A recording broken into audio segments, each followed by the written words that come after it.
હવે નહીં આવે, લાઈવ નહીં આવે. અચ્છા. આપણે આમાં રેકોર્ડ કરી એ રીતે જ કરીશું, કારણ કે પેલામાં હજી ગોઠવાતું નથી બરાબર. કંઈક છે બાકી. હા નેટનો નથી વાંધો. હા નેટનો નથી વાંધો. ચાલો એનીવે, એટલે બ્રહ્માદેવાનામ ઇત્યાદ્યા અથર્વર્ણ ઉપનિષદ વ્યાચિખ્યાસિતા, એટલે ભગવાન ભાષ્યકાર જે છે એ આ ઉપનિષદનું પ્રકરણ જુદું છે એ બતાવવા માટે અનુબંધ ચતુષ્ટય અહીંયા સ્થાપિત કરવા માગે છે. કારણ કે કોઈ પણ પ્રકરણ તમે ચાલુ કરો, કંઈ પણ લખવાનું ચાલુ કરો, ભાષ્ય કે કંઈ પણ, તો એની કંઈક તમે કંઈક તમારું એનું આગવું પ્રદાન હોય તો તમે કંઈક લખો, એ બતાવવું પડે ને કે ભાઈ આનું કારણ શું છે. કારણ કે અત્યારે આની પહેલાં મીમાંસક લોકોએ આ ઉપનિષદ, જે આપણે ઉપનિષદ કહીએ છીએ, એ લોકો તો આખું કર્મના અનુસંધાનમાં જ બધું વ્યાખ્યા કરેલી છે. એટલે ભાષ્યકારનું કહેવું એવું છે કે આ જે મંત્રો ઉપનિષદ છે એનું પ્રકરણ આખું જુદું છે, અને જુદું છે એટલા માટે એની વ્યાખ્યા કરવી જુદી રીતે કરવાની જરૂર છે. કારણ કે આ જ્ઞાનકાંડનો છે અને પેલો જે તમે જે વ્યાખ્યા કરી કર્મકાંડને લગતી વ્યાખ્યા કરી. એટલે ભાષ્યકાર અહીંયા સ્થાપિત કરવા માગે છે કે અનુબંધ ચતુષ્ટય, એટલે આનો જે વિષય છે એ જુદો છે, એનો અધિકારી જુદો છે, એનો સંબંધ જુદો છે, એનું પ્રયોજન જુદું છે. એટલે ચાર વસ્તુ અનુબંધ ચતુષ્ટયમાં આવી. અનુબંધ ચતુષ્ટય એટલે ચાર વસ્તુઓ આપણને ગ્રંથ સાથે જોડે. આ ચાર વસ્તુઓ જોડે કે એનો વિષય શું છે, તો કે આનો વિષય મોક્ષ છે. પછી એનો પ્રયોજન શું છે, તો પ્રયોજન બ્રહ્માત્મા ઐક્યનું જ્ઞાન પ્રાપ્ત કરવું, એ દ્વારા મોક્ષ પ્રાપ્ત કરવું. એનો અધિકારી કોણ છે, તો કે જિજ્ઞાસુ અધિકારી છે, સાધન ચતુષ્ટય સંપન્ન જે છે એ આપણે અહીંયા સ્થાપિત કરવા માટે ભાષ્યકાર પહેલાં પ્રસ્તાવના સંબંધ ભાષ્ય દ્વારા કરે છે.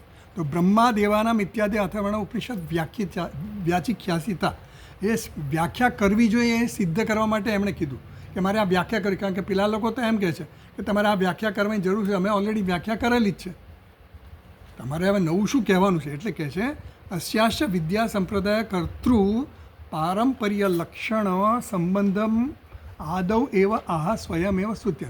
શરૂઆતમાં જે બે મંત્રો દ્વારા આ ઋષિઓની જે પરંપરા બતાવવામાં આવી છે એ દ્વારા આ વિદ્યાની સ્તુતિ કરવામાં આવી. સ્તુતિ દ્વારા શું કરવાનું છે કે જે કરીને જે શ્રોતાઓ છે, શ્રોતાઓને આમાં રસ પડે, એના માટેની રુચિ ઉત્પન્ન થાય. તો શ્રોતૃ બુદ્ધિ પ્રરોચનાય વિદ્યામ મહી કરોતી, બીજા પાના પર હું વાંચું છું બરાબર ભાષ્યમાં. સ્તુત્યા પ્રરોચિતાયામ હિ વિદ્યાયામ સાદરાહ પ્રવર્તેરન. તો આદરપૂર્વક જ્યારે માણસ આમાં ઉત્સાહપૂર્વક ક્યારે કરે, એના માટે આદર હોય તો ઉત્સાહ કરે, તો એના માટે આદરપૂર્વક આમાં પ્રવૃત્ત થાય, એના માટે આ સ્તુતિ કરવામાં આવી. પ્રયોજનને તું વિદ્યાયા સાધ્ય સાધન લક્ષણ સંબંધમ ઉત્તરત્ર વક્ષ્યતિ વિદ્યતે હૃદય ગ્રંથિ ઇત્યાદિના. એટલે હવે આ જ શ્રુતિમાં, આ જ ઉપનિષદમાં વિદ્યતે હૃદય ગ્રંથિ એનું ફળ કહેવામાં આવે છે. શેનું ફળ? આ વિદ્યાનું ફળ. તો વિદ્યાનું ફળ શું છે, તો પ્રયોજન. પ્રયોજન એટલે કે એનું પ્રયોજન શું છે, તો કે પ્રયોજન તો વિદ્યા, વિદ્યાનું પ્રયોજન શું છે, આ બ્રહ્મ વિદ્યાનું સાધ્ય સાધન લક્ષણ સંબંધમ. આ સાધ્ય અને સાધનનું શું લક્ષણ છે એ બતાવવા માટે. કેવું છે લક્ષણ? ઉપનિષદ શું છે? સાધન છે. બ્રહ્મ વિદ્યા શું છે? સાધ્ય છે. ઉપનિષદ દ્વારા સાધ્ય શું થાય છે? બ્રહ્મ વિદ્યા. તો બ્રહ્મ વિદ્યા શું છે? સાધન છે. શેનું સાધન છે? મોક્ષનું. તો સાધ્ય સાધન, ઉપનિષદ સાધ્ય છે, સાધન છે, બ્રહ્મ વિદ્યા સાધન સાધ્ય છે, અને બ્રહ્મ વિદ્યા સાધન છે અને મોક્ષ સાધ્ય છે. આ રીતનો સંબંધ છે. અને એ કેવી રીતે બતાવે છે કે આ શ્રુતિમાં આ મંત્ર દ્વારા કહેવામાં આવશે કે વિદ્યતે હૃદય ગ્રંથિ છિદ્યંતે સર્વ સંશયા વગેરે.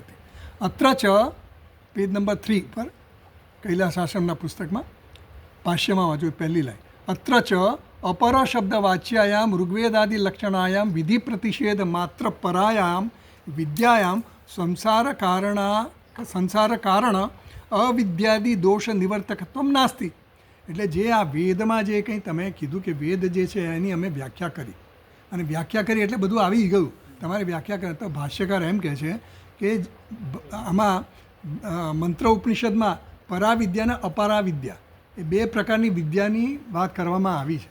તો અપર શબ્દ વાચ્યાયામ ઋગ્વેદાદિ, એટલે ઋગ્વેદ વગેરે જે છે બધા ચારે ચાર વેદો જે છે એમાં જે કર્મકાંડ તમે જે વાત કરો છો એમાં બે પ્રકારની વિદ્યા છે. એક પરાવિદ્યા છે અને અપરાવિદ્યા છે.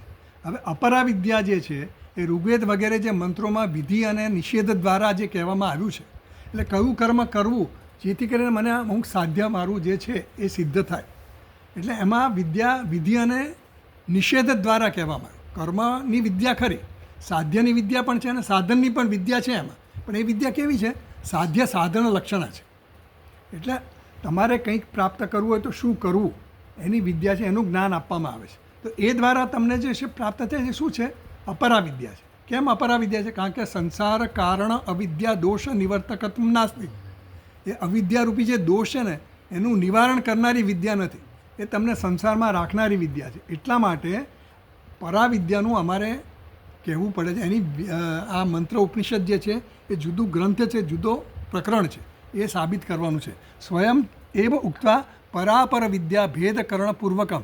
આ પરા વિદ્યા અને અપરા વિદ્યા એવો ભેદ કરીને અવિદ્યાએ આ મંત્રે વર્તમાન એવું કહેવામાં આવ્યું કે જે અવિદ્યાની અંદર જ રહે છે. અંધે નૈવ નિયમાના યથા અંધા. જેવી રીતે આંધળો માણસની પાછળ પેલો આંધળો જાય તો એ કેવી રીતે એ ક્યાં જાય? ખાડામાં જ પડે. અંધે નૈવ નિયતા, અંધા દ્વારા નિયત થયેલો હોય એ અંધાને પછી પાછળ એની પાછળ પડે તો પેલો આંધળો ખાડામાં પડે તો એ પણ ખાડામાં પડે, ખોટા રસ્તે જ જાય. એટલે એના માટે આ કહેવામાં આવ્યું અહીંયા શ્રુતિમાં પરાવિદ્યા અને અપરાવિદ્યા. એટલે અપરાવિદ્યા કેવી છે? અંધે નૈવ નિયમાહ યથા અંધાહ. એવી વિદ્યા છે કે તમને સંસારમાં ને સંસારમાં જ રાખનારી વિદ્યા છે. જ્યારે આ વિદ્યા કેવી છે? તથા પરપ્રાપ્તિ સાધનમ સર્વ સાધન સાધ્ય વિષય વૈરાગ્યપૂર્વકમ ગુરુ પ્રસાદ લભ્યામ બ્રહ્મ વિદ્યામ. એટલે આગળ કહેવામાં આવે છે પરીક્ષા લોકાન કર્મચિતાન બ્રાહ્મણો નિર્વેદામાં, એ દ્વારા શું કહેવામાં આવે છે? વૈરાગ્ય દર્શાવવામાં આવે છે કે આ જે સાધન અને સાધ્ય, એ સાધન અને સાધ્ય વિષય જે છે એમાં જેને કોઈ રસ નથી. હવે સાધ્ય દ્વારા જે કંઈ સાધન દ્વારા જે કંઈ પણ પ્રાપ્ત થવાનું છે એ વિષય મને એમાં રસ નથી. એવી જે એના તરફ જેને વૈરાગ્ય જન્મ્યો છે, અને એ વૈરાગ્ય જન્મ્યા પછી પણ ગુરુ પ્રસાદ લભ્યામ, ગુરુઓની ઉપદેશ દ્વારા, ગુરુના પ્રસાદ એટલે ગુરુના અનુગ્રહ દ્વારા આ વિદ્યા જ્યારે તમને પ્રાપ્ત થાય તો આ પરાવિદ્યાનું કામ શું છે? આ જ્ઞાન આપવાનું છે કે જેથી કરીને સંસારમાંથી તમને મુક્તિ મળે. આગળ વાંચું છું 4થા નંબરના પાના પર. આપણે એમાં આનંદગીરી ટીકા જોયેલી, પછી આ ભાષ્ય વાંચેલું આપણે. પ્રયોજનમ ચ પેજ નંબર 4 પર અસકૃત બ્રવીતિ બ્રહ્મવેદ બ્રહ્મૈવ ભવતી ઇતિ પરામૃતઃ પરિમુચ્યંતિ સર્વે ઇતિ ચ.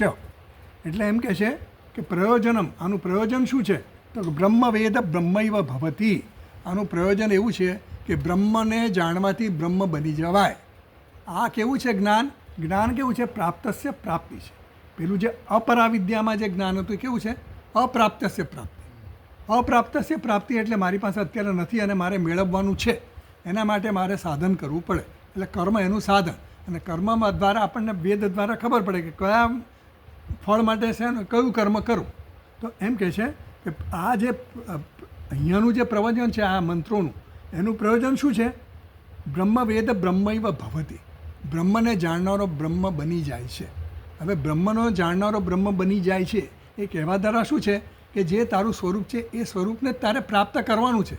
પ્રાપ્ત કરવાનું છે એટલે ખરેખર પ્રાપ્ત કરવાનું નથી. એ જે પ્રાપ્ત થયેલું છે એને હું અપ્રાપ્ત સમજું છું.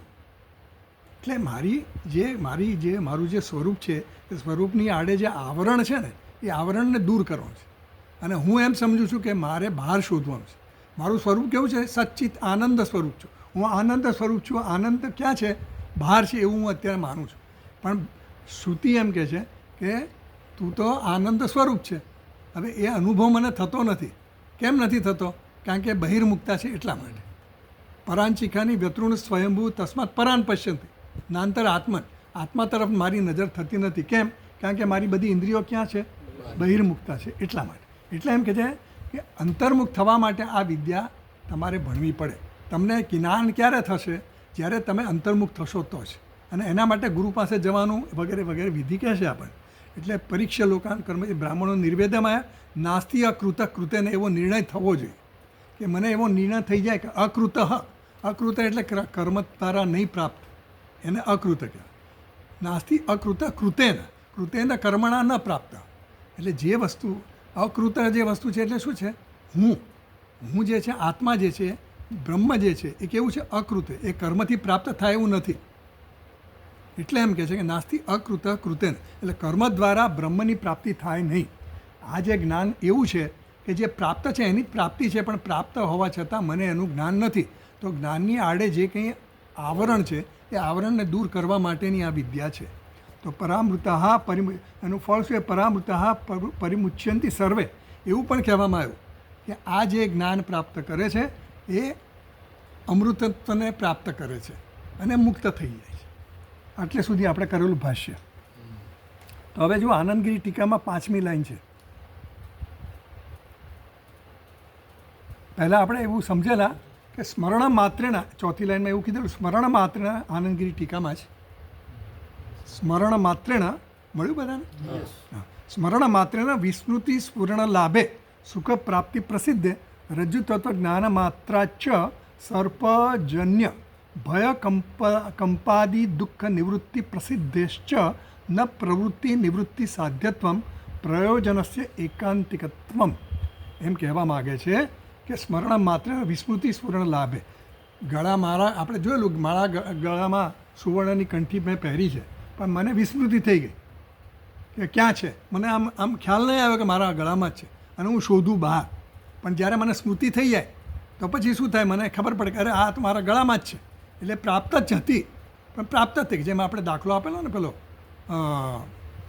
સિંહનો દાખલો આપેલો. સિંહનું બચ્ચું ઘેટાના ટોળામાં મળી જાય છે અને પછી સિંહ આવે છે અને પકડે છે અને પછી એને કહે છે ભાઈ તું સિંહ જ છે, એટલે એને જ્ઞાન થાય છે. એમ કર્ણનો પણ દાખલો છે. કર્ણ પોતે કેવો છે? રાધેય છે, પોતાને રાધેય માને છે કર્ણ. સૂત પુત્ર તો પછી કુંતી માતા આવીને કહે છે કે તું મારો પુત્ર છે, એને બધું આખું સમજાવે છે. ત્યારે પછી એ રાધેયમાંથી કેવો બની જાય છે? કૌંતેય. એટલે કૌંતેય હતો જ, પણ એને જ્ઞાન થયું કે હું હવે કૌંતેય છું. પહેલાં એ રાધેય માનતો હતો, હવે એ કૌંતેય બની ગયો. કૌંતેય બની ગયો એટલે શું? હતો જ, પણ છતાં એમ કહેવાય કે બની ગયો. એમ અહીંયા તું બ્રહ્મ છે જ, તું આનંદ સ્વરૂપ છે જ, પણ એ આપણે અત્યારે આનંદ સ્વરૂપ મારું નથી એવું સમજીને હું બહાર ફાંફા મારું છું. એટલા માટે આ વિદ્યાની જરૂર છે. એટલે આપણને ગુરુ આપણને સમજાવે. તો અહીંયા કીધું કે સ્મરણ માત્રેના વિસ્મૃત સુવર્ણ લાભે સુખ પ્રાપ્તિ પ્રસિદ્ધે. એટલે આપણને માળા મળી જાય, કંઠી મળી જાય તો આપણને સુખનો અનુભવ થાય ને. તો એ કેવું સુખ છે? પ્રાપ્ત છે પ્રાપ્તિ. સુખ હતું જ મારી પાસે, પણ હું એમ માનતો હતો કે હું દુઃખી થઈ ગયો. કેમ? કારણ કે કંઠી ખોવાઈ ગઈ. તો એ સુખની પ્રાપ્તિ માટેની પ્રવૃત્તિ થઈ, પણ એ પ્રવૃત્તિ કંઈ જરૂરી નહોતી. ખાલી જાણવાની જ જરૂર હતી, સ્મૃતિની જ જરૂર હતી કે મારી પાસે જ છે. એટલે એમ કહે છે કે એ લોકોનું માનવું એવું છે કે તમારે સુખ પ્રાપ્ત કરવું હોય તો પ્રવૃત્તિ કરવી પડે, દુઃખની નિવૃત્તિ કરવી હોય તો નિવૃત્તિ કરવી પડે, એટલે કર્મ કરવું પડે. સામાન્ય એવો નિયમ છે અને આપણે જગતમાં એવું જોઈએ છીએ. પણ અહીંયા એવું પણ છે કે એવું જરૂરી નથી કે સુખ પ્રાપ્ત કરવા માટે કે દુઃખને નિવૃત્ત કરવા માટે કર્મ કરવું જ પડે, એવો નિયમ નથી. કર્મ કર્યા વગર પણ એવા સંજોગો આવીને ઊભા રહે કે પ્રવૃત્તિ વગર જ તમને જ્ઞાન થઈ જાય, પ્રવૃત્તિ વગર જ તમને આનંદ મળે, સુખ પ્રાપ્ત થાય, અને પ્રવૃત્તિ વગર જ તમને નિવૃત્તિ થઈ જાય. તો એમ દાખલો આપ્યો આપણને કે કંઠી ગળામાં છે પણ સ્મૃતિ નથી. સ્મૃતિ થઈ આવતા સુખની પ્રાપ્તિ થાય. એમાં મારે કોઈ કર્મ કરવું પડ્યું? ન કરવું પડ્યું. એટલે એમ કહે છે કે સુખ પ્રાપ્તિ પ્રસિદ્ધ રજ્જુ તત્વ જ્ઞાન માત્રા ચ સર્પજન્ય ભય કંપાદિ દુઃખ નિવૃત્તિ પ્રસિદ્ધ. અને ધારો કે રજ્જુ પડ્યું છે અને રજ્જુમાં મને સર્પ બુદ્ધિ થાય તો હું ભયથી ત્યાંથી પલાયન થઉં, ભાગી જાઉં. પણ જ્યારે મને કોઈ મિત્ર આવીને એમ કે ત્યાં કંઈ દોરડું છે, ત્યાં તો સર્પ નથી, હું તો હમણાં જ જઈને આવ્યો, મને કંઈ સર્પ દેખાયો નહીં, તને દેખાયો, તો કે ક્યાં? ના છે જ. પછી ટોર્ચ બતાવે અને ખબર પડે, તો એમાં કંઈ એને પ્રવૃત્તિ કરવી પડે? સર્પમાંથી એને રજ્જુ દેખાય, એમાં એને કંઈ પ્રવૃત્તિ ન કરવી પડે, ખાલી એને જ્ઞાન જ જોઈએ. શું જ્ઞાન જોઈએ? કે જેને હું સર્પ માનું છું એ શું છે? રજ્જુ છે. એટલે એનું જે ભય હતો એ નિવૃત્ત થઈ ગયો ને. પણ ભયની નિવૃત્તિ કેવી રીતે થઈ? જ્ઞાનથી થઈ. સમજ પડી? એટલે જ્ઞાનથી પ્રવૃત્તિ પણ થાય અને નિવૃત્તિ પણ થાય. ક્યારે થાય? જ્યારે મારા મનમાં એવો ભ્રમણા થાય, તો ભ્રમની નિવૃત્તિ થાય તો જ્ઞાન જ્ઞાને કામ કરવું પડે. ભ્રમની નિવૃત્તિ માટે જ્ઞાને કામ કરવું પડે.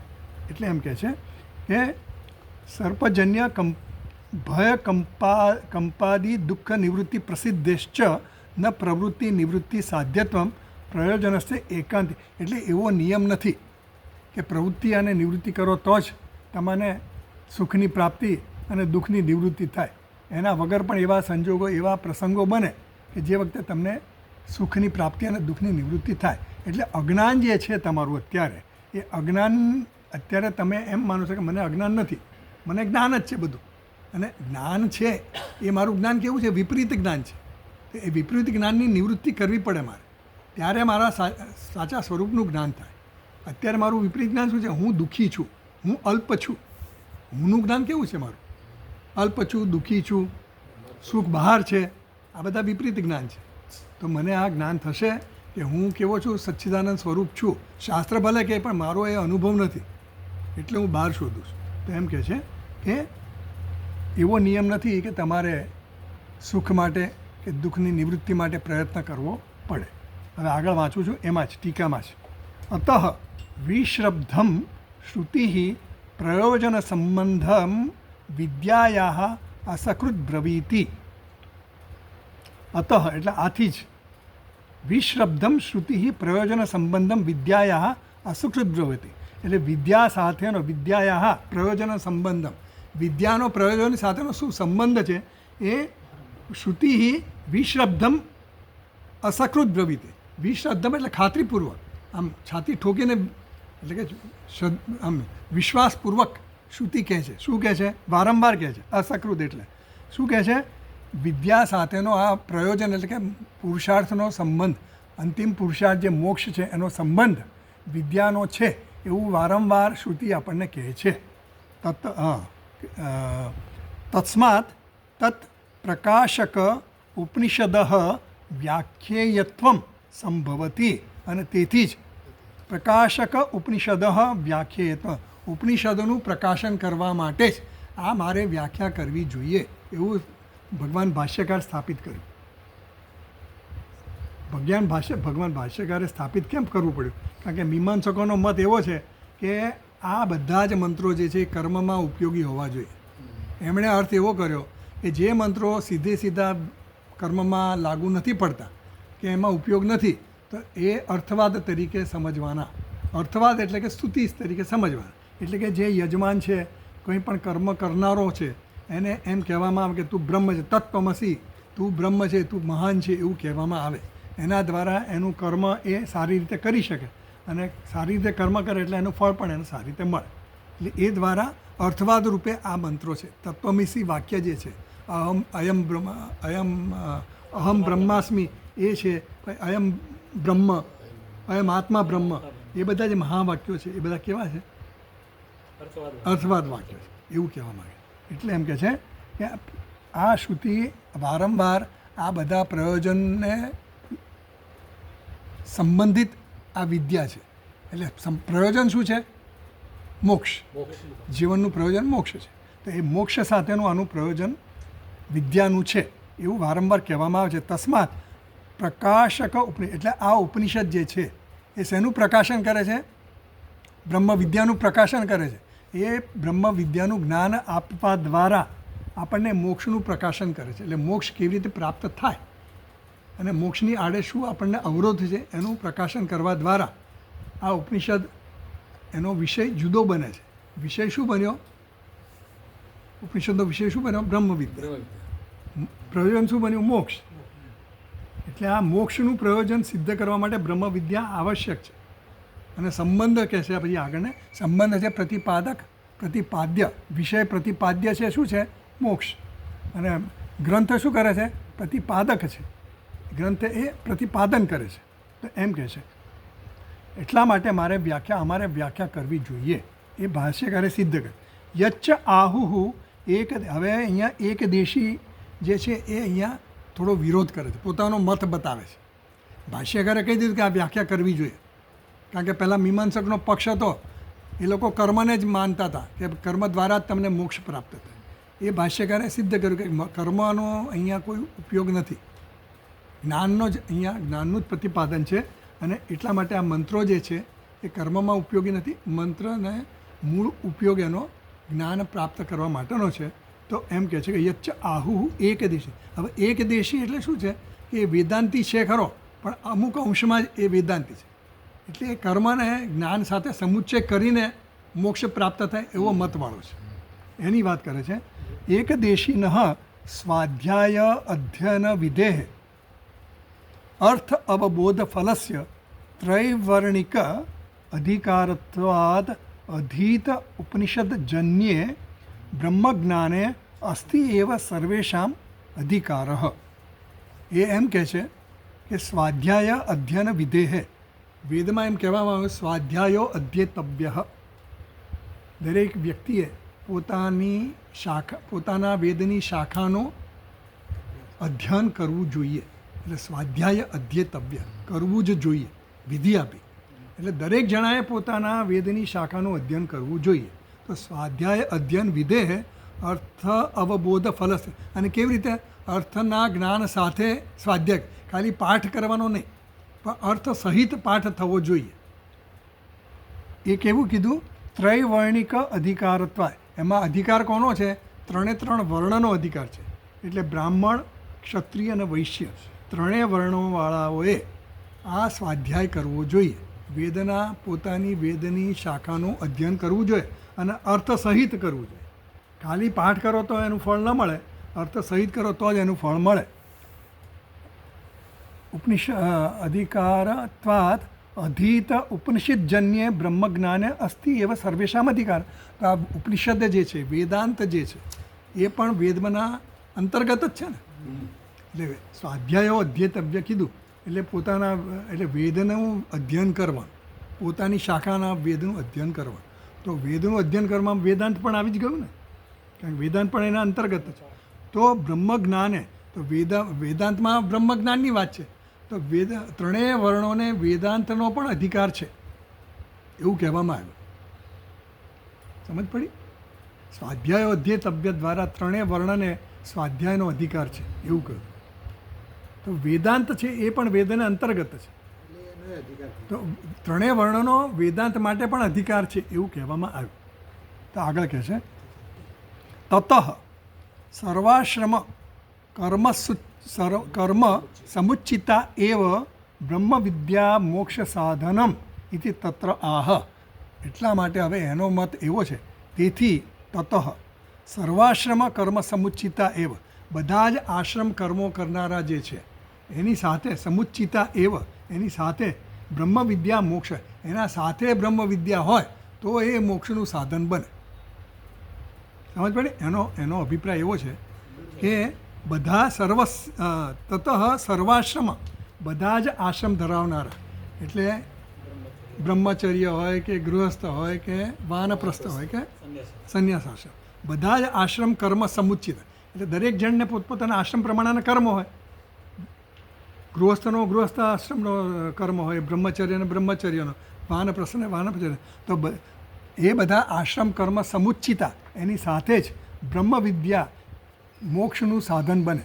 એટલે બ્રહ્મ વિદ્યા એકલી મોક્ષનું સાધન ન બને, પણ કર્મ એની સાથે હોવું જ જોઈએ એવો એનો મત છે. તત્ર આહ જ્ઞાન માત્ર ઇતિ. તો જુઓ 10 નંબરની ફૂટનોટ છે એ જોઈએ આપણે. 10 નંબરની ફૂટનોટમાં તત ઇતિ બ્રહ્મ વિદ્યા આશ્રમ કર્મ સમુચ્ચિતા એવ ફલજનિકા આશ્રમનિષ્ઠત્વાત કર્મ વિદ્યાવત ઇતિ. એટલે એવું એ કહે છે કે જે કર્મ કરનારો વ્યક્તિ છે, જે કર્મ કરનારો પુરુષ હોય, તો કર્મની વિદ્યા એટલે કર્મનું જ્ઞાન એને હોય ને. કર્મ કરવું હોય મારે, કર્મ કરવા માટે મારું મનમાં મારે કર્મફળની પ્રાપ્તિ છે, તો કર્મફળની પ્રાપ્તિનું જ્ઞાન પણ મને હોવું જોઈએ કે મારે આ ફળ જોઈએ છે. એ તો સ્પષ્ટ હોય જ. તો એ ફળ જોવા માટે મારે એ મેળવવા માટે કર્મ કરવું પડે. તો કર્મ શું કરવું એનું પણ જ્ઞાન હોવું જોઈએ. તો એનો આશ્રય કોણ બન્યો? એ વ્યક્તિ બન્યો ને, મનુષ્ય બન્યો. જે વ્યક્તિ જે છે એ કર્મ કરે છે એને કર્મફળનું પણ જ્ઞાન છે અને કર્મનું પણ જ્ઞાન છે, ત્યારે એ કર્મ કરે. એ સિવાય કર્મ ન કરી શકે. તો કર્મ ક્યાં અને કર્મફળ ક્યાં રહેવું છે એનો આશ્રય કોણ છે? આ વ્યક્તિ છે. તો કર્મ કરનારી જે છે વ્યક્તિ, એટલે એમ કહે છે આશ્રમી નિષ્ઠત્વાત કર્મ વિદ્યાવત.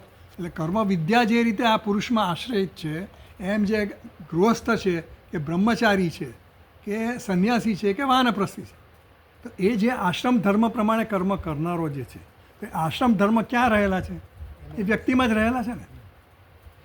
તો આશ્રમ ધર્મ પણ વ્યક્તિમાં છે અને કર્મ પણ વ્યક્તિમાં રહે, તો એનો આશ્રય તો પુરુષ જ છે એમ કહેવા માગે છે. તો એમ કહે છે કે સર્વસ્ય તત સર્વાશ્રમ કર્મ સમુચિતા એવ, એટલે કર્મ અને બંનેનો આશ્રય તો એક જ રહે. કર્મનો આશ્રય પણ આ પુરુષ છે અને જ્ઞાન આનો આશ્રય પણ એ જ છે, બ્રહ્મ વિદ્યાનો આશ્રય પણ એ જ છે. એટલે બંને સાથે જ જવા જોઈએ જ, કારણ કે વેદમાં કહેલું છે. એટલે એનો સમુચ્ચય થવો જોઈએ. મોક્ષ માટે તમારે કર્મ અને જ્ઞાન બંનેનો સમુચ્ચય હોવો જોઈએ, એ જરૂરી છે, એવી એની વાત છે. એટલે હવે કહે છે આગળ ભાષ્યમાં આવે, ઉપર વાંચીએ આપણે પેજ નંબર 4 પર બીજી લીટી. જ્ઞાન માત્રે યદ્યપી સર્વાશ્રમીણામ અધિકાર તથાપી સંન્યાસનિષ્ઠા એવ બ્રહ્મ વિદ્યા મોક્ષ સાધનમ ન કર્મ સહિતા ઇતિ ભૈક્ષચર્યામ ચરંતઃ સંન્યાસ યોગાત ઇતિ ચ બ્રુવન દર્શયતી. તો એમ કહે છે કે જ્ઞાન માત્રે યદ્યપી સર્વાશ્રમીણામ અધિકાર, તમે એમ કહ્યું એ દરેક વર્ણવાળાનો ત્રણેય વર્ણિક એટલે ત્રણેય વર્ણનો અધિકાર છે. શેમાં? જ્ઞાન માત્રમાં. તો યદ્યપી સર્વાશ્રમીણામ અધિકાર જ્ઞાન માત્રે, તથાપી છતાં પણ એની એક કન્ડિશન છે. શું કન્ડિશન છે? સંન્યાસ નિષ્ઠા એવ બ્રહ્મ વિદ્યા મોક્ષ સાધનમ. સંન્યાસ નિષ્ઠા હોય એને જ મોક્ષનું સાધન કરીને બ્રહ્મ વિદ્યા સાથે એને પ્રાપ્ત થાય મોક્ષ. મોક્ષ ક્યારે પ્રાપ્ત થાય? સંન્યાસ હોય તો જ પ્રાપ્ત થાય. એ આપણને સમજાવશે સંન્યાસ નિષ્ઠા એટલે શું. એટલે સંન્યાસની આપણે સંન્યાસ એટલે આમ તો ત્યાગ, એષણાત્રયનો ત્યાગ કર્યો હોય એને સંન્યાસ કહીએ આપણે. એટલે એણે બધાનો ત્યાગ કર્યો છે. તો એ વ્યક્તિ જે છે એનો જ આ અધિકાર છે. શેમાં? બ્રહ્મ વિદ્યા માટેનો. સંન્યાસ એટલે કોઈ કપડાનો સંન્યાસ એવી વાત નથી. કોઈ પણ ત્યાગ એટલે શું? બધી જ જરૂરિયાતીમાંથી મુક્તિ, એને ત્યાગ કહેવાય. એમ તો ખરેખર ત્યાગ એવો, હા, એષણા ત્રયનો ત્યાગ આપણે કહીએ એમ કે પુત્રેષણા, વિત્તેષણા, લોકેષણા. એટલે મને એમાંથી કોઈ હવે અપેક્ષા નથી એનામાંથી. હા, આ લોક સંબંધી કે પરલોક સંબંધી કોઈ પણ એષણાઓ રહી નથી, આ લોકની કે પરલોક. એટલે એવો વૈરાગ્ય જે ધરાવનારો છે એવી વ્યક્તિની વાત છે. એટલે એમાં જે નિષ્ઠ છે એવો. એટલે એ આમાં એમ કીધું ભૈક્ષચર્યામ ચરંત કર્મ સંહિતા. ભૈક્ષચર્યમ ચરંતા એટલે સંન્યાસ. તો પેલો એમ કહે છે કે કર્મ સંહિતા હોય, કર્મ સાથે તમે આ બ્રહ્મ જ્ઞાન મેળવો તો તમને મોક્ષ. તો કે એવું નથી. સંન્યાસ નિષ્ઠા જેનામાં છે, જેનામાં, અને એ ભૈક્ષચર્યામ ચરંત, એ ભિક્ષા માગીને ખાય છે, એ એનું જીવન કેવી રીતે ચલાવે છે? ભિક્ષા માગે છે. તો ભિક્ષા ક્યારે માગે? બધા કર્મ છોડે તો જ એને જ હક, ભિક્ષા માગવાનો હક પણ એને જ આપવામાં આવ્યો છે શાસ્ત્રમાં. ભિક્ષાટન કોણ કરી શકે? જેણે બધા કર્મનો ત્યાગ કર્યો છે, ઈશ્વરનો ત્યાગ કર્યો છે એને જ. એટલે એ અહીંયા કહેવામાં આવશે બ્રુવન દર્શયતી. એટલે ભૈક્ષચર્યામ ચરંત, એ જે 4થી ફૂટનોટ છે એમાં એવું કહે છે 1-2-11 જે મુંડક ઉપનિષદનો જ મંત્ર છે, 31મા પાના પર છે. 31મા પાના તેમાં જે તપશ્રદ્ધે યે હિ ઉપવસંતિ અરણ્યે શાંતા વિદ્વાંસઃ ભૈક્ષચર્યામ ચરંતઃ સૂર્યદ્વાવરણ તે વિરજા પ્રયાંતિ યત્રામૃતઃ સ પુરુષ હિ અવ્યય આત્મા. પેજ નંબર 31 ઉપર મંત્ર છે. તપશ્રદ્ધે યે એટલે કે જે શાંત અને વિદ્વાન. શાંતા વિદ્વાંસ, જે શાંત પણ છે અને વિદ્વાન પણ છે. અરણ્ય વસંતી, એ ક્યાં રહે છે? અરણ્યમાં રહે છે. અરણ્યમાં રહીને શું કરે છે? ભૈક્ષચર્યામ ચરંત, ભિક્ષાટનનું પ્રવૃત્તિ કરે છે, ભિક્ષાટન કરે છે. બસ ભિક્ષાટન દ્વારા પોતાનું ગુજરાન ચલાવે છે. એક એવો છે કે શ્રદ્ધાનું સેવન કરે છે, તપનું સેવન કરે, તપ અને શ્રદ્ધા દ્વારા એનું જીવન વિતાવે છે અને ભિક્ષાટન કરે છે, એનું જીવન શરીર એના દ્વારા ચાલે છે. તો એ જે વ્યક્તિ છે એની વાત કરવામાં આવી, કે ભિક્ષાટનની વાત ત્યાં કરવામાં આવી. એ ભિક્ષાટન દ્વારા આવું કરે છે અને એનું ફળ શું મળે છે? સૂર્ય દ્વારા એ ઉત્તરાયણ માર્ગે જાય છે અને તે વિરજા પ્રયાંતિ, અને એ કેવા છે? પાપરહિત. વિરજા એટલે પાપરહિત થઈને સૂર્ય માર્ગે એટલે કે ઉત્તરાયણ માર્ગે એ લોકોનું પ્રયાણ થાય છે. અમૃત સ પુરુષ હૈ અવ્યય આત્મા. એ અવ્યય આત્મા એટલે હિરણ્ય ગર્ભને પ્રાપ્ત કરે છે. હિરણ્ય ગર્ભ જે છે ઉત્તરાયણ માર્ગે પહોંચી અને ત્યાં હિરણ્ય ગર્ભ એટલે બ્રહ્માજીને પ્રાપ્ત કરે છે. અવ્યય આત્મા એવા અવ્યય એવા હિરણ્ય ગર્ભને પ્રાપ્ત, એવું ત્યાં કહેવામાં આવ્યું. એટલે મૂળ ટૂંકમાં કહેવાનો ભાવાર્થ એવો છે, ભૈક્ષચર્યામ ચરંત સંન્યાસ યોગાત ઇતિ ચ બ્રુવન દર્શયતિ. એટલે આ સંન્યાસ નિષ્ઠા સાથે બ્રહ્મ વિદ્યા જો તમે પ્રાપ્ત કરો તો જ તમને આ જ્ઞાન થાય. એ સિવાય જ્ઞાન થાય નહીં. એટલે કર્મ સંહિતા જે તમે કીધું ને, એ કર્મ સંહિતા જ્ઞાનની જરૂર નથી, એવું અહીંયા કીધું. તો જુઓ નીચે આપણે આનંદગીરી ટીકામાં જોઈએ,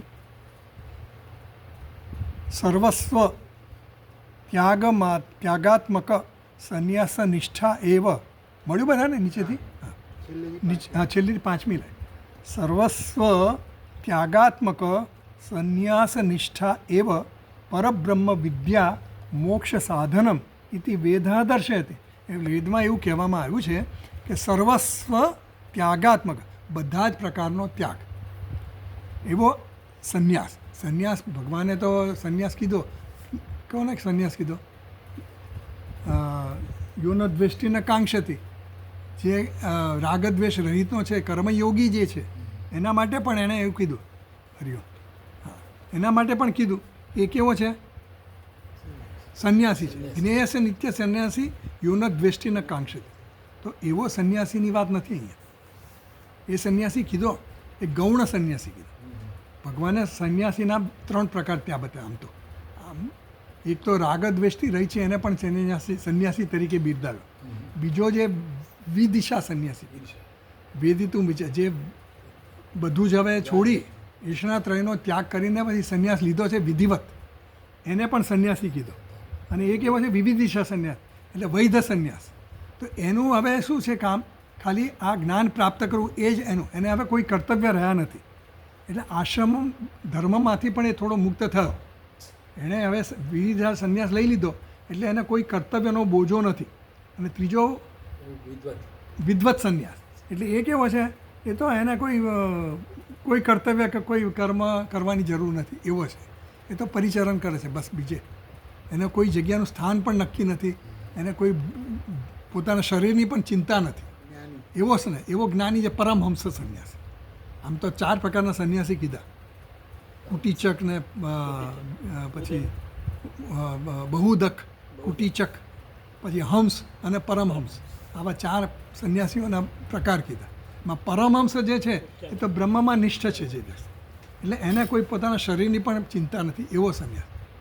અને આ જે છે ભાઈ વિવિધિશા સંન્યાસી છે, એ હજી અભ્યાસમાં નિષ્ઠ થયો નથી. આ જ્ઞાનમાં નિષ્ઠા એણે પ્રાપ્ત કરી નથી, પણ એનો અભ્યાસ ચાલુ છે.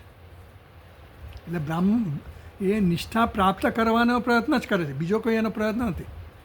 દુનિયાના કોઈ પણ પ્રયોજન એના રહ્યા નથી હવે, એવી જ વાત છે. એટલે સર્વસ્વ ત્યાગાત્મક સંન્યાસ નિષ્ઠા એવ પરબ્રહ્મ વિદ્યા મોક્ષ સાધનમ ઇતિ વેદ દર્શિત. તાદૃશ સંન્યાસીનામ ચ કર્મ સાધનસ્ય સ્વસ્ય અભાવાત ન કર્મ સંભવ. એટલે એમ કહે છે તાદૃશ સંન્યાસી. કેવો સંન્યાસી? જેણે બધું જ છોડી દીધું, એવો સંન્યાસી. આ ગૌણ સંન્યાસીની વાત નથી, જેણે રાગદ્વેષ છોડી દીધા અને કર્મયોગ દ્વારા એને ભગવાને સંન્યાસી કીધો કે એ કર્મ એણે છોડ્યા, એ પણ સંન્યાસી. જ્ઞેયસ નિત્ય સંન્યાસી યોન દ્વેષ્ટિને કાંક્ષતી, રાગદ્વેષ વગરનો જે એને. પણ એ ખરેખર અર્થમાં સંન્યાસીની મુખ્ય અર્થમાં નથી, ગૌણ સંન્યાસી કીધું. એટલે સંન્યાસી દ્વારા એને બિરદાવ્યો. પણ અહીંયા જે સંન્યાસીની વાત છે કેવો છે? સર્વસ્વ ત્યાગાત્મક સંન્યાસ નિષ્ઠા, જેણે બધી જ વસ્તુની ત્યાગ કર્યો છે, એવા સંન્યાસીની વાત છે. અને એવો સંન્યાસી જે છે એ બ્રહ્મ જ્ઞાન માટે જ્યારે એમાં નિષ્ઠ થાય ત્યારે આ બ્રહ્મ વિદ્યા એને મોક્ષ પ્રાપ્ત કરાવે. એટલે એમ કહે છે તાદૃશ સંન્યાસી નામ છે કર્મ સાધનસ્ય સ્વસ્ય અભાવા. એણે બધા જ કર્મો તો છોડી દીધા છે. એટલે કર્મ છોડી દે એટલે શું છે? સ્વસ્ય અભાવા. સ્વસ્યનો અર્થ કર્યો ધનસ્ય અભાવ. સ્વસ્ય એટલે ધનસ્ય. 13 નંબરની ફૂટનોટ છે જુઓ. ધનસ્ય એટલે કારણ કે એણે બધું જ છોડી દીધું. એને કમાવાનો કોઈ એને ધન કમાવાનો કોઈ સોર્સ રહ્યો નથી. એની પાસે કોઈ ધન સંપત્તિ કંઈ રહ્યું નથી. બધું જ ત્યાગ કરી દીધો ને. એટલે આ સંન્યાસી કેવો છે? જેણે બધું જ છોડી દીધું છે એવો સંન્યાસી છે. એની વાત છે. સંન્યાસમાં નિષ્ઠ ક્યારે હોય? માલિકમાં સંપત્તિ નથી એને ક્યાંય. એની પોતાની કોઈ સંપત્તિ નથી, પોતાનું કંઈ ઘર નથી. એટલે પોતાપણું નથી, માલિકીપણું નથી. બરાબર છે, માલિકીપણ ક્યાંય નથી એને. કારણ કે એને બધું છોડી દીધું. ભલે કામ કરતો દેખાય, ઘરમાં રહેતોય દેખાય. છોડે તો પછી માલિકી પણ છૂટે ને. હા, મિલકત પકડી રાખે. એટલે ફિઝિકલી છોડતો હોય એવું જરૂરી નથી. મનથી એનામાં છૂટી ગયું છે. સામાન્ય રીતે પહેલાં એને પ્રેક્ટિસમાં તો પહેલાં ફિઝિકલ છોડવું પડે. ધારો કે આપણે ફાફડા ખાવાની તો ફાફડા ભેગું નહીં. એટલે એ મનથી બધું છૂટતું. એટલે છૂટી ક્યારે જાય? ફિઝિકલી છૂટી ક્યારે જાય? મનમાં નક્કી થાય, નિશ્ચય થાય કે મારે હવે આ વસ્તુ મારા માટે નક્કી, મારે માટે આ વસ્તુ ઉપયોગી નથી, મને આ નડતરરૂપ છે. સામાન્ય રીતે એવું કહેવાય મમકાર પહેલાં છૂટે પછી અહંકાર છૂટે. મમકાર બધા નથી. હા બરાબર છે, પણ એ માલિકીપણું એટલે મમકાર આવી ગયો. એટલે મમત્વ જ્યાંથી છૂટે ને ત્યાં સુધી તમારા એમાં ને એમાં જ તમને રાખે. એટલે રાગ અને દ્વેષનો કર્મયોગ કરવા દ્વારા તમને શું છે? અંતઃકરણ શુદ્ધિ કરવાની. અંતઃકરણ શુદ્ધિ ક્યારે થાય? આ બધી વસ્તુઓમાંથી મન ઉઠી જાય ત્યારે. જ્યાં સુધી મન એમાં ને એમાં લાગેલું રહે ને તો તમારું મન આમાં ટકે નહીં. અંતઃકરણ શુદ્ધ ન થાય તો તમને એકાગ્રતા ના આવે, મન ચલાયમાન રહ્યા કરે. એટલે એના માટે અંતઃકરણ શુદ્ધિની આવશ્યકતા કીધી. અંતઃકરણ શુદ્ધિનું મહત્ત્વ એટલા માટે. અને જે રાગ અને દ્વેષથી નિવૃત્ત થયો છે ને એ જ અંતઃકરણ શુદ્ધિ થાય. જેમ જેમ અંતઃકરણ રાગદ્વેષથી જેમ જેમ આપણે નિવૃત્ત થતા, કારણ કે અનેક રાગદ્વેષો ભરેલા હોય આપણામાં, એની નિવૃત્તિ જેમ જેમ થતી જાય એમાં અંતઃકરણ શુદ્ધિ થતી જાય. એમ સમૂલ રીતે પેલી અંતઃકરણ શુદ્ધિ ક્યારે થઈ કહેવાય? બધા જ રાગદ્વેષ નિવૃત્ત થઈ જાય. એ ક્યારે નિવૃત્ત થાય? જ્યારે મારું મન પછી અંતર્મુખ બને તો જ. બહિર્મુખ જો મારું મન બીજા જ વિચારો કર્યા કરતું હોય બહારના, ક્યાં જવું, ક્યોને મળવું, કેવી રીતે કરવું, બધા એવા જ બધા આપણે તર્કો લગાવ્યા કરીએ તો પછી એ અંતઃકરણ શુદ્ધિ ન કહેવાય. અંતઃકરણ શુદ્ધિ ક્યારે કહેવાય? જ્યારે મન આમાં લાગે અને આમાં જ મને રસ પડે, મારા જીવનનો આ એક જ ધ્યેય રહે, ત્યારે અંતઃકરણ શુદ્ધિ થઈ કહેવાય. અને તો આ નિષ્ઠા આમાં આવે. એટલે વિવિધિશા સંન્યાસી આ બધું છોડી દીધું છે. ઘણી કુટીચક જે છે એ ઘરમાં જ રહે છે, ઘરની પાસે જ રહે. ખાવા પીવાની વ્યવસ્થા એની ઘરવાળા જ કરતા હોય. અત્યારના જમાનામાં તો એવું છે કે તમે ભિક્ષા માગવા જાઓ તો કોઈ તમને ઊભા ના રાખે. આપણે જ ઊભી આપણે ઊભા ના. એટલે ઘર છોડી દેવું, એટલે ઘર છોડી દેવું એટલે શું કે આપણા મનમાંથી આસક્તિ છોડી દેવી જોઈએ. ઘર માટેની આસક્તિ છૂટવી જોઈએ. આસક્તિ જે છે ને એ આપણને પકડી રાખે. એટલે મનને અનાસક્ત બનાવવું પડે અને એના માટે મનને વિવેક જોઈએ. એટલે વિવેકથી સમજવાનું છે. એમને ફિઝિકલી છોડી દો તો મનમાં તો બધું ઘણું લઈને ભરીને જઈએ. ઋષિકેશે જે ક્યાંય પણ જઈએ, સ્વામી એ બધા દાખલા આપતા જ હોય છે. ત્યાં જઈને જાય તો પછી પેલો બિચારો તો વિચાર કરે પેલો શું કરતો હતો, પેલી શું કરતી હતી, અનેક જાતના વિચારો હતા. એટલે એ વૈરાગ્ય નથી. એટલે પરિપક્વ થયેલો વૈરાગ્ય હોવો જોઈએ. એટલે તથા સર્વાશ્રમ કર્મ સમુચ્છિત સર્વસ્ય ત્યાગાત્મક સંન્યાસ નિષ્ઠા એવ પરબ્રહ્મ વિદ્યા મોક્ષ સાધન ઇતિ વેદ દર્શયતિ. એટલે વેદમાં જે કર્મનિષ્ઠા સંન્યાસ નિષ્ઠા જે છે ને જેની એ એવી સંન્યાસી ત્યાગાત્મક સંન્યાસ નિષ્ઠા, બધા જ પ્રકારનો ત્યાગ કરે એવું કહેવામાં. તો આદૃશ્ય સંન્યાસી નામ ચ કર્મ સાધનસ્ય સ્વસ્ય અભાવાત. એટલે એવી વ્યક્તિમાં તમે કર્મની વાત કરો, એ કર્મ સંભવ જ નથી. એ કર્મ યજ્ઞ યાગાદી કંઈ પણ કરવું હોય તો પૈસા જોઈએ, ધન જોઈએ, સામગ્રીઓ જોઈએ. સામગ્રી લાવવા માટે ધન જોઈએ. યજમાનને કોઈ પૂજારી જોઈએ, કોઈ પંડિત જોઈએ. એ બધા રોકાણ કરવા માટે પૈસા તો માગે ને એ લોકો, એમને મફત થોડા થવાનું જ બધું. એટલે એ બધું કરવા માટે ધન જોઈએ. આ વ્યક્તિએ તો ધન બન બધું છોડી દીધું છે. એટલે એની પાસે કોઈ સામગ્રી રહી નહીં, સાધન રહ્યું નથી. એટલે એના માટે કર્મ સંભવ જ નથી. કહેવાનો મતલબ શું છે? એનામાં ટોટલ વૈરાગ્ય આવી ગયા. એટલે એ કોઈ રીતે કર્મ કરવા શક્તિમાન જ નથી. એવી એનામાં, એટલે પછી એને ઈચ્છા પણ ન થાય. આપણી પાસે કંઈ પૈસા હોય ને તો કંઈક ખરીદવાની ઈચ્છા થાય. ઘણીવાર એવું હોય કે ખરીદવાની ઈચ્છા થાય પણ આપણને એની વ્યર્થ લાગે તો નહીં ખરીદીએ, પણ આપણને જ્યાં સુધી ઈચ્છા હોય ને પૈસા ન હોય તો આપણે પૈસા મેળવીએ અને પછી લઈ આવીએ. એમ આ જે વ્યક્તિ છે એની પાસે પૈસા પણ નથી અને એની ઈચ્છા પણ નથી, એની આસક્તિ પણ જતી રહી છે. એટલે એવો કહે છે કર્મ સંભવ ન કર્મ સંભવ. પછી આગળ કહે છે આશ્રમ ધર્મોપી, પેલો કહે છે કે આશ્રમ ધર્મોપી શમદમાદિ ઉપબૃંહિત વિદ્યાભ્યાસ નિષ્ઠત્વમ એવ. એટલે એમ કહે છે કે એ આશ્રમ ધર્મ છે એનો, વિવિધિશા સંન્યાસી છે એનો આશ્રમ ધર્મ ખરો. એનો આશ્રમ ધર્મ શું છે? શમદમાદિ ઉપબૃંહિત વિદ્યાભ્યાસ નિષ્ઠત્વ. એની બ્રહ્મ વિદ્યામાં, એટલે કે વિદ્યામાં નિષ્ઠા, બ્રહ્મનો અભ્યાસ, વિદ્યાનો અભ્યાસ કરવો, એમાં જ એની નિષ્ઠા છે. આ વિદ્યા પ્રાપ્ત કરવી એ શ્રવણ મનન બધું કર્યા કરે છે. શમ દમ આ બધા ગુણો એણે કેળવવાના છે, એ કેળવતો જાય છે. અમુક અંશમાં છે પણ પૂર્ણ રૂપમાં નથી હજી, તો એ બધો એને અભ્યાસ કરવાનો છે. વિદ્યાભ્યાસમાં આ બધું આવી જાય, શ્રવણ કરવાનું, શમ દમનું પાલન કરવાનું, એ બધું આવી જાય તો આશ્રમ ધર્મ, વિવિધિશા સંન્યાસને પણ સંન્યાસ ધર્મ રહ્યો. કયો ધર્મ રહ્યો? આવો શમ દમ વગેરેનો. ઉપબ્રહ્મિત વિદ્યાભ્યાસ નિષ્ઠત્વમ એવ. એટલે આ જે છે આ શમ દમ વગેરે સહિત બ્રહ્મ વિદ્યા પણ પ્રાપ્ત કરવાની, એવો એનો વિદ્યાભ્યાસ ચાલુ રહે છે. એ જ એનું કર્તવ્ય છે. બીજો એનો ધર્મ આ છે, બીજા ધર્મ એણે મૂકી દીધા છે. સમજ પડી? વિવિધિશા સંન્યાસની વાત છે. જે વિવિધિશા સંન્યાસ જે છે એણે બધો ત્યાગ કર્યો છે, એનો એક જ ધર્મ રહ્યો. શું ધર્મ રહ્યો? વિદ્યા પ્રાપ્ત કરવાનો. શ્રવણ મનન નિધિધ્યાસન કરવાનું, શમદમાદિ ગુણ પ્રાપ્ત કરવાના વગેરે. એવું છે ને કે આપણે બધા જન્મ સાથે 3 ઋણ લઈને જન્મેલા છે એવું કહેવાય છે. તો 3 ઋણ જે છે એ ઋણ આપણે ફેડીને પછી સંન્યાસ લેવો જોઈએ ખરેખર. જ્યાં સુધી તમારું ઋણ તમે ચૂકવો નહીં ત્યાં સુધી તમે બીજું કંઈ કર્મ છોડી ન શકો. કર્તવ્ય કર્મ ન છોડી શકો. આ નિત્ય નૈમિત્તિક કર્મ કેમ કરવાના છે? આ 3 ઋણોને ફેડવા માટે, એ ઋણને ચૂકવવા માટે. પહેલું ઋણ કયું છે? ઋષિ ઋણ, પિતૃ ઋણ, પછી દેવ ઋણ. તો આ બધા ઋણોને ફેડવા પડે. એ ફેડવા એટલે કે એને ચૂકવવા પડે. તમે ચૂકવો ત્યારે તમે કર્તવ્યથી મૂક, નહીં તો નિત્ય નૈમિત્તિક કર્મ તમારે કરવા જ પડે. કર્તવ્ય કર્મ કરવા જ પડે. જો ન કરો તો તમને પ્રત્યવાય લાગે, પાપ લાગે એવું કહેવાય. તારું કર્તવ્ય કર્મ તારે કરવું જ પડે. એટલે એ કર્મ કરવા માટે શું જોઈએ? તમને જ્ઞાન હોવું જોઈએ કે કયું કર્તવ્ય મારું છે, કયા આશ્રમમાં છો તમે, એ પ્રમાણે કર્તવ્ય કર્મ આપ. પણ આ વ્યક્તિને તો હવે કંઈ કરવાનું, વિવિધિશા સંન્યાસ એટલે એને કોઈ કર્તવ્ય પણ રહ્યા નથી એવી વ્યક્તિ છે. એટલે એ હવે વિદ્યાભ્યાસમાં જ નિષ્ઠા પ્રાપ્ત કરવા માટે એનો ધર્મ ખાલી એ જ રહ્યો.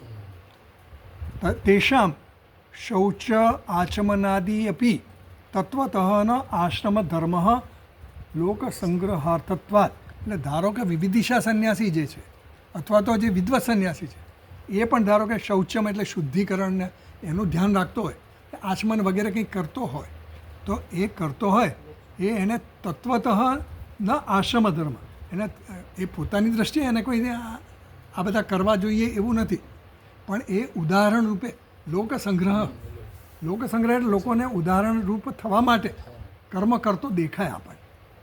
એ કર્મ કરતો દેખાય એટલે એ જ્ઞાની નથી એવું માની લેવાની જરૂર નથી. વિવિધિશા સંન્યાસીએ પણ આ બધું કરવું પડતું હોય, પણ એના મનમાં સમજ છે કે આ મારે કરવું પડે જ્યાં સુધી મારામાં બ્રહ્મનિષ્ઠા થઈ નથી. એટલે આ બધું કર્મ આપણે પણ કર્મ કરીએ તો આપણા મનમાં ધારો કે અમુક અંશે વૈરાગ્ય હોય, આપણને સમજ હોય કે આ નથી, પણ છતાં અમુક કરીએ આપણે કે ભાઈ ચલો ભાઈ મારે આસક્તિ વગર હું કર્મ કરું છું, મારે આમાંથી કંઈ લેવું દેવું નથી, એ રીતે આપણે કર્મ કરીએ. તો એવી રીતે કરતાં કર્મની આસક્તિ છૂટતી જાય. પછી આપણે સંન્યાસ લઈએ તો બરાબર. જો આસક્તિ રહે, ખાવા પીવામાં આસક્તિ રહે, કંઈ વસ્તુઓમાં આસક્તિ રહે, અને પછી તમે સંન્યાસ લો તો આપણને દુઃખમ આપતું યાદ, પછી આપણને દુઃખ જ પ્રાપ્ત કરાવે. એટલે શૌચન વગેરે જે કંઈ પણ કરતો દેખાય એ પણ શું છે? લોક સંગ્રહાર્થત્વાत्. જ્ઞાન અભ્યાસેન એવ અપાવનત્વ નિવૃત્તે હે. એટલે જ્ઞાનરૂપી અભ્યાસ દ્વારા જ એ અપાવન અપાવનત્વ નિવૃત્તે હે. અપાવનતા એટલે અપવિત્રતા તમારી નિવૃત્ત ક્યારે થાય? જ્ઞાન દ્વારા. કેવી રીતે? ભગવાને કીધું છે નહીં જ્ઞાનેન સદૃશમ પવિત્રમિહ વિદ્યતે.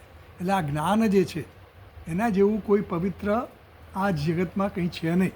એટલે જ્ઞાનેન એવ એટલે જ્ઞાનેન સદૃશમ પવિત્રમિહ ન વિદ્યતે.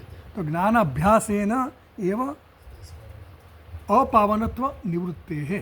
જે અપવિત્રતા છે એની નિવૃત્તિ જ્ઞાન અભ્યાસ દ્વારા જ થાય. એટલે આ જે વિવિધિશા સંન્યાસી છે એ પણ શું કરે છે? જ્ઞાનનો અભ્યાસ જ ચાલુ રાખે છે. એટલે એમાં નિષ્ઠા પ્રાપ્ત કરવાના જ્ઞાન અભ્યાસ જ શરૂ રહેવો જોઈએ એમ કહેવા માંગે. પછી આગળ ઇતિ સ્મરણાત એટલે આ સ્મૃતિમાં આપણને કહેવામાં આવ્યું. પછી આગળ કહે છે ત્રિશવણ સ્નાન વિદ્યાદેહે અગ્ન સંન્યાસી વિષયત્વાદ. ત્રિશવણ એટલે 3 વાર સ્નાન કરવું.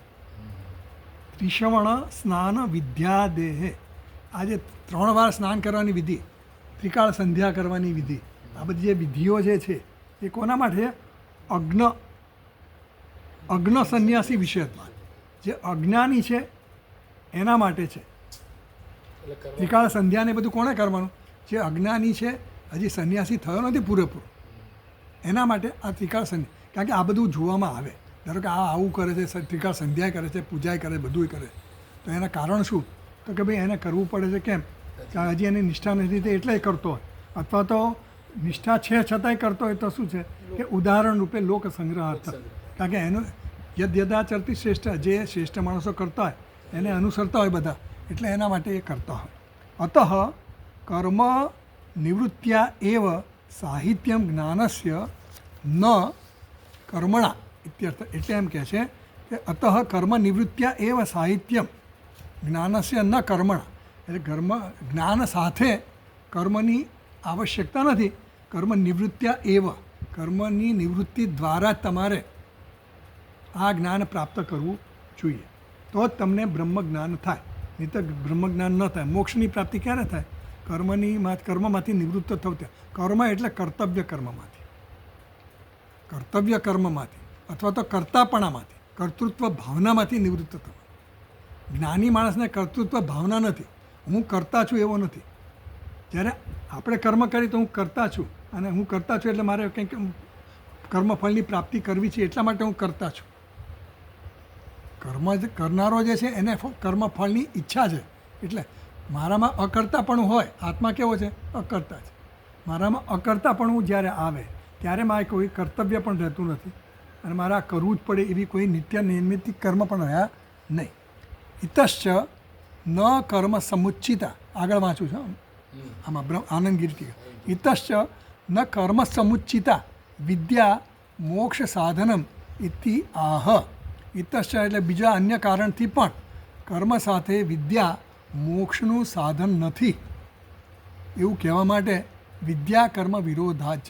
એટલે એમ કહે છે વિદ્યા અને કર્મનો વિરોધ છે એવું ભાષ્યકાર કહે છે. તો જુઓ વાંચીએ આપણે ભાષ્ય વાંચીએ પેજ નંબર 4 પર. વિદ્યા કર્મ વિરોધાચ. મળ્યું બધાને? નહીં બ્રહ્માત્મૈકત્વ દર્શનેન સહ કર્મ સ્વપ્નેપી સંપાદયિતુમ શક્યમ.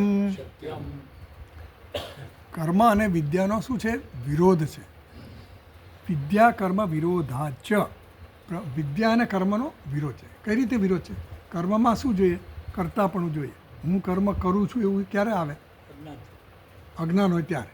તો વિદ્યા અને કર્મ, અવિદ્યા જે છે ને, અવિદ્યાને કારણે કરો. અવિદ્યા શું છે? મારી હું અલ્પ છું, જરૂરિયાતવાળો છું, મારે કંઈક મેળવવાનું છે, મારાથી મારે જે મેળવવાનું છે એ જુદું છે, આવી ભેદ બુદ્ધિ પણ હોય, દ્વૈત બુદ્ધિ હોય. તો કર્મ કરવા માટે દ્વૈત બુદ્ધિ પણ જોઈએ, અહમ બુદ્ધિ પણ જોઈએ, કર્મ મારાથી દૂર છે એવું પણ જોઈએ, હજી હું મને પ્રાપ્ત નથી, અપ્રાપ્ત છે, આ બધી બુદ્ધિ હોય મારામાં ત્યારે હું કર્મ કરું. તો કર્મ માટે શું છે કે અહમ બુદ્ધિ જોઈએ, દ્વૈત બુદ્ધિ. જ્યારે વિદ્યામાં શું છે? હા, એને નિવૃત્તિ છે. વિદ્યામાં અહમ બુદ્ધિ નિવૃત્ત થઈ ગઈ છે, અકર્તાપણું છે. એમાં અહમ બુદ્ધિ રહી નથી, તો કર્મ અને અકર્મ બંને સાથે હોય જ ન શકે, એવું કહેવા માગે. એટલે પરસ્પર વિરોધી છે. વિદ્યા અને અવિદ્યા બંને કર્મ માટે તો કંઈક ને કંઈક આપણે અહમ બુદ્ધિ જોઈએ તો જ કર્મ કરી શકીએ, નહીં તો ગમે તે થાય પછી કંઈ કર્મ ના થાય. એટલે કર્મ કરવા માટે કંઈક બુદ્ધિ પણ જોઈએ, એનું જ્ઞાન પણ જોઈએ, બધું જ જોઈએ. તો બંને કેવું છે? વિરોધી છે. નહીં બ્રહ્માત્મ એકત્વ દર્શન એના સહ, એટલે જેને બ્રહ્માત્મ એકત્વનું જ્ઞાન થઈ ગયું છે એની સાથે કર્મ સ્વપ્નેપી સંપાદિતું શક્ય ન શક્ય. એટલે કર્મ કરવાની એનામાં કોઈ પ્રમાણે કોઈ પણ રીતે એનામાં કર્મ એટલે શું? બહારથી ચેષ્ટાને કર્મ નથી કરતા. કર્મ એટલે કર્તૃત્વ બુદ્ધિ, કર્તૃત્વ બુદ્ધિથી કર્મ થતું હોય એને કર્મ કહેવાય, બહારની ચેષ્ટાને કર્મ ન કહેવાય.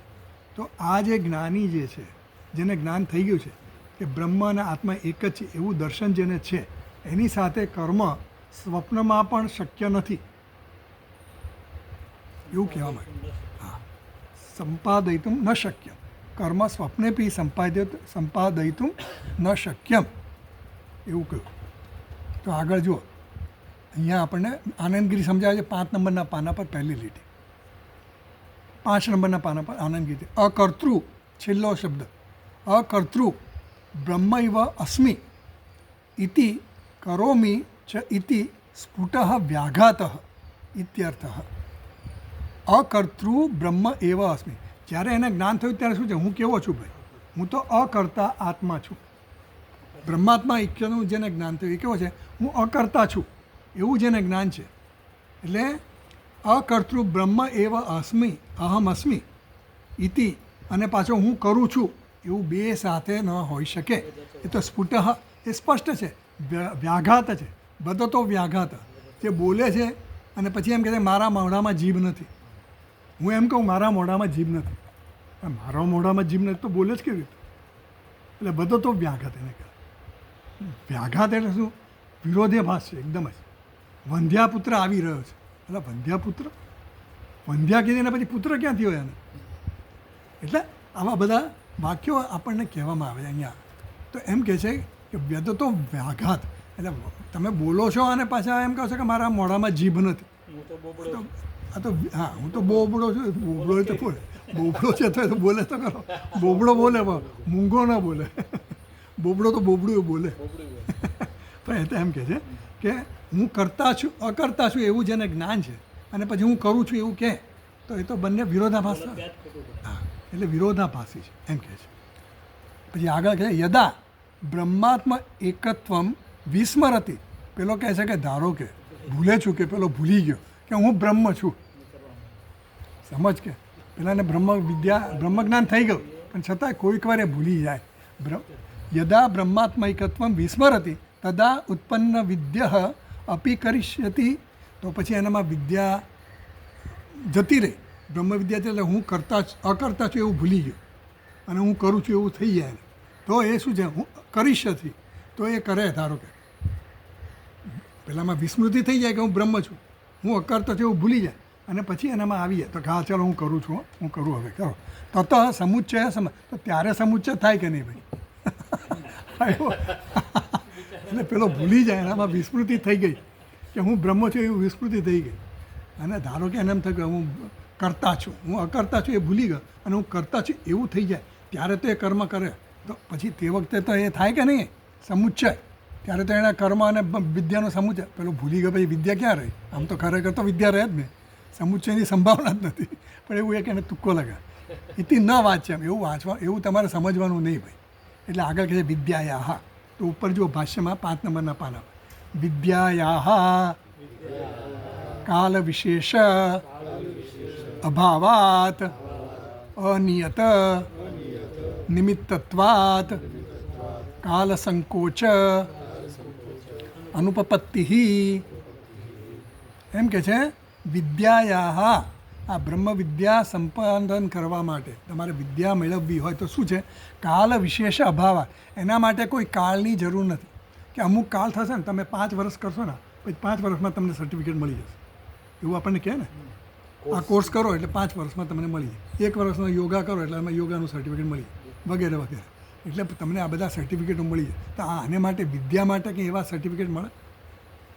એ કહે છે કાળ વિશેષ અભાવ, એના માટે કોઈ સમયની મર્યાદા નથી, કોઈ દેશની મર્યાદા એ નથી કે અમુક જગ્યાએ જઈને ઋષિકેશમાં તમે કરશો ને આ વાંચો ને અભ્યાસ તો તમને બ્રહ્મનિષ્ઠા મળશે. આ બ્રહ્માત્મા એકત્વનું જ્ઞાન તમને ત્યાં થશે, ઘરમાં બેઠા બેઠા નહીં થાય, એ આશ્રમમાં જશો તો જ થશે, એવો કોઈ નિયમ નથી. કાળ વિશેષ અભાવ વિદ્યાયા, આ બ્રહ્મ વિદ્યા છે એના માટે કાળ વિશેષની કોઈ આવશ્યકતા નથી. અનિયત નિમિત્તત્વ, એના માટે કોઈ નિશ્ચિત નિયત એટલે નિમિત્ત પણ નથી કે નિમિત્ત હોય, અમુક નિમિત્ત થાય પછી તમને થશે. અમુક જન્માષ્ટમી આવશે ને પછી તમને મળશે, તમારો જન્મદિવસ આવશે ને ત્યારે તમને જ્ઞાન થશે. એવું કોઈ નિમિત્તની જરૂર નથી એમ કહે છે. કાળ સંકોચ અનુભવ, એટલે કાળનો કોઈ સંકોચ નથી, કોઈ નિમિત્તનો પણ સંકોચ નથી બ્રહ્મવિદ્યા. જ્યારે બીજા માટે તો કર્મ માટે નિમિત્તની જરૂર છે. તમારે વિષ્ણુ સહસ્ત્રનામ નામ પર તમે રોજ કરતા તો એ નિમિત્ત છે, અને એના માટે તમે નક્કી કરો કે ભાઈ આ ટાઈમે હું પૂજા કરીશ, આ ટાઈમે હું વિષ્ણુ સહસ્ત્રનામ નામ કરીશ, આ ટાઈમે હું અર્ચના કરીશ, આ ટાઈમે હું શ્રાવણ મહિનો આવ્યો એટલે આખો મહિનો હું રુદ્રાભિષેક કરીશ. તો આપણે એ નિમિત્ત બન્યું ને, શ્રાવણ મહિનો નિમિત્ત બન્યો, અને એના માટે મારો સમય પણ નક્કી થયો કે સવારના ઉઠીને નાહી ધોઈને બધું કરીને હું પછી આ કરીશ, તો કાળ પણ નિમિત્ત થયો. તો આ બધા શું છે કે આ બધી મર્યાદાઓ થઈ, સંકોચ થયો. એટલે જ્ઞાન માટે એવા કોઈ નિયમ નથી, એવું કોઈ નિમિત્ત નથી. હા, એટલે એમ કહે છે કે કર્મ માટે તો અમુક દિવસ જોઈએ, અમુક વખતે થાય, એ બધા દેશ કાળ એનો બધો નિયમ હોય છે, સંકોચ પણ હોય છે, અમુક મર્યાદા. વિષ્ણુ સાથે આખો દિવસ કરવાના એવું ન હોય, પછી એ અમુક ટાઈમ નક્કી થયો, ટાઈમ પ્રમાણે તમે કરો. આખો દિવસ કરો તો વાંધો નહીં, પણ આ તો કહેવાનો મતલબ શું છે કે દરેક વસ્તુ માટે કાળનો પણ નિયમ રાખ્યો હોય અને નિમિત્ત પણ હોય. એટલે આ દરેક વસ્તુ સમય અને એને અનુરૂપ થતું હોય છે બધું.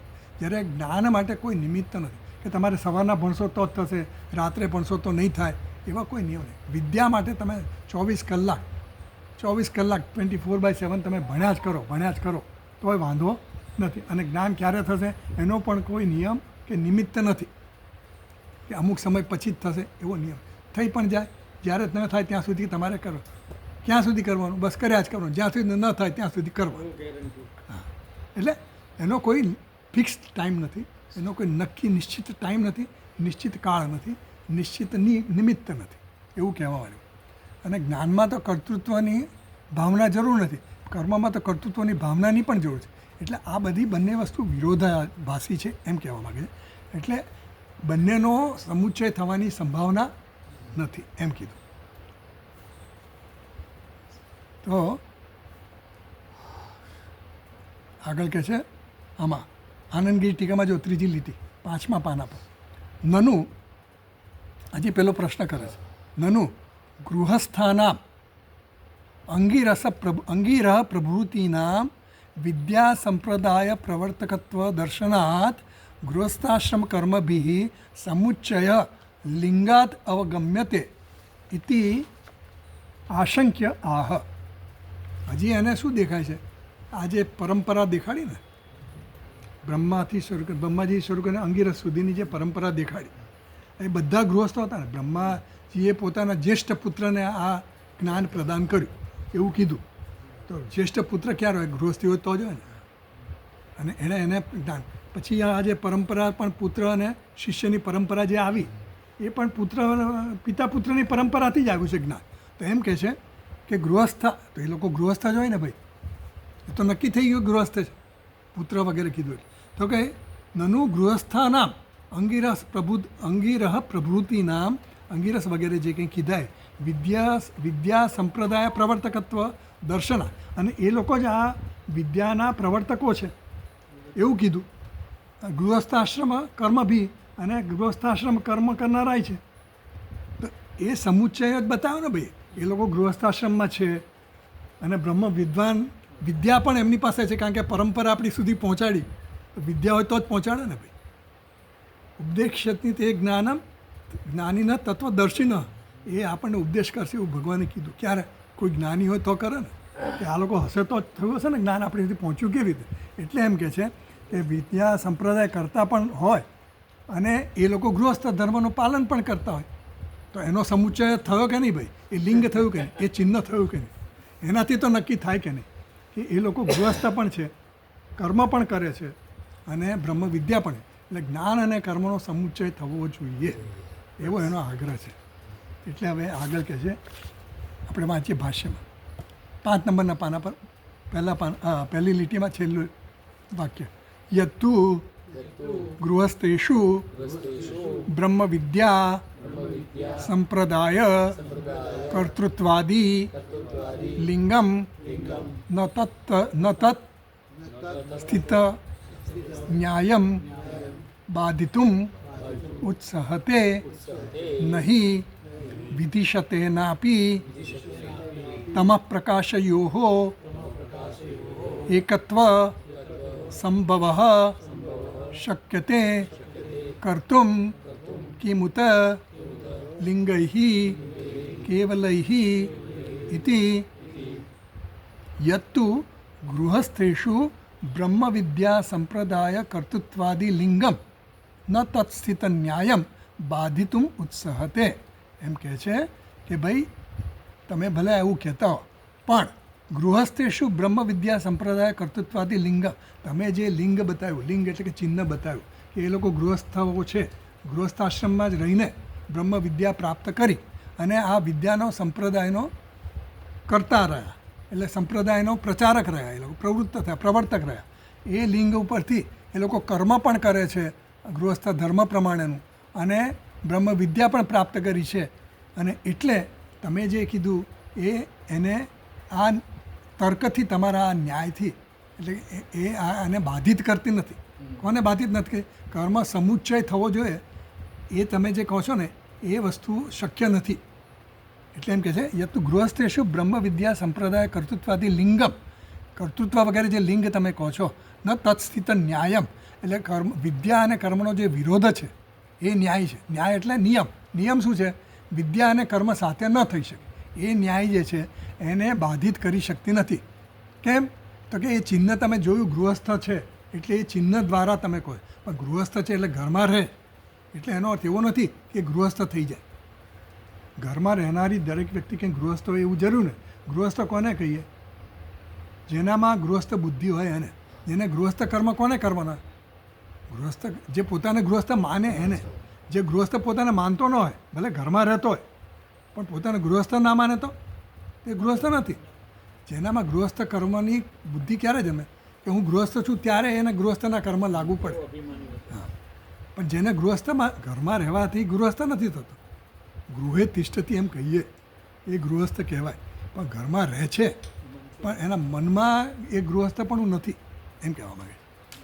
તો એના દ્વારા તમે આ લિંગથી આનો બાધ ન કરી શકો એમ કહે છે. નહીં વિધિ શતે ના આપી, જેમ તમ એટલે કે અંધકાર અને પ્રકાશ જે છે એકત્વ સંભવ ન શક્ય તે કરતો. બંનેનું એકત્વ એક જ જગ્યાએ, જ્યાં અંધારું હોય ત્યાં પ્રકાશ હોય નહીં, કાં તો અંધારું હોય કાં તો પ્રકાશ હોય, બંને એક સાથે એક જ જગ્યાએ હોઈ શકે નહીં. એમ વિદ્યા અને કર્મ બંને એક સાથે એક જ વ્યક્તિમાં એક જ સમયે હોઈ શકે નહીં એવું કહેવામાં આવે. સમજ પડી?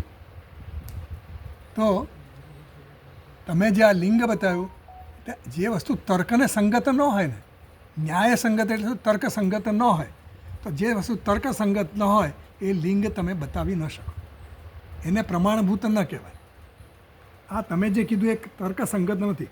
શું તર્ક સંગત નથી? એ ગૃહસ્થ છે એવું તમે જે કીધું એ તર્ક સંગત નથી, કારણ કે ઘરમાં રહે છે એટલે ઘરમાં રહેવાથી એ ગૃહસ્થ ધર્મનું પાલન કરે છે બ્રહ્મજ્ઞાની હોવા છતાં, એ તમારું તર્ક સંગત નથી. કેમ?